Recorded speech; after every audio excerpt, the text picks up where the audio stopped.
Qaysi oyoqda? Chap. Chap oyoqda. Qaytaymi? Qachondan beri bu og'riq?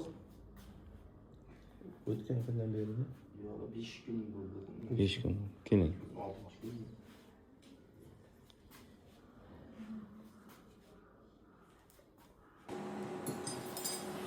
Bemorimiz 1 yil 5 yosh.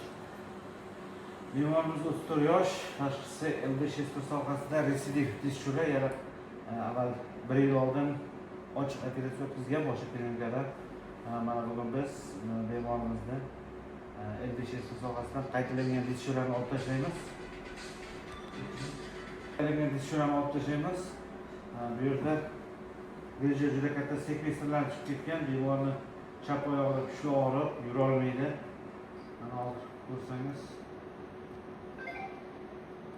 juda katta grija.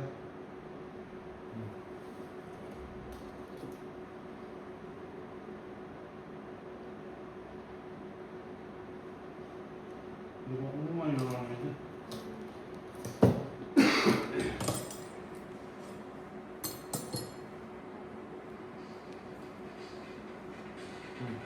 Grijani holatini ko'ryapsizmi? Kattaligini. Bu grija ukol dori bilan so'rilmaydi. Yana bemor ochiq operatsiya o'tkazgan 1 yil oldin. Bemorimizni hozir olib tashlab, xudo xolasa bemorimiz ertaga bemalol turib yurishi mumkin. Mana kattaligini qarang. Katta, juda katta.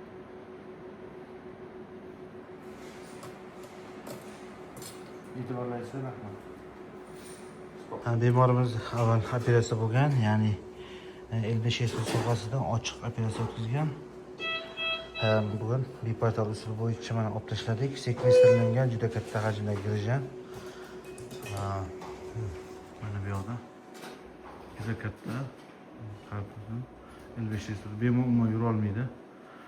Chap oyog'ida kuchli og'riq. Juda baqagan bemorimizga hozir olib tashladik bipartal usul bo'yicha kesmasdan. Mana shunday ikkita cho'q tushadi. Shunaqa.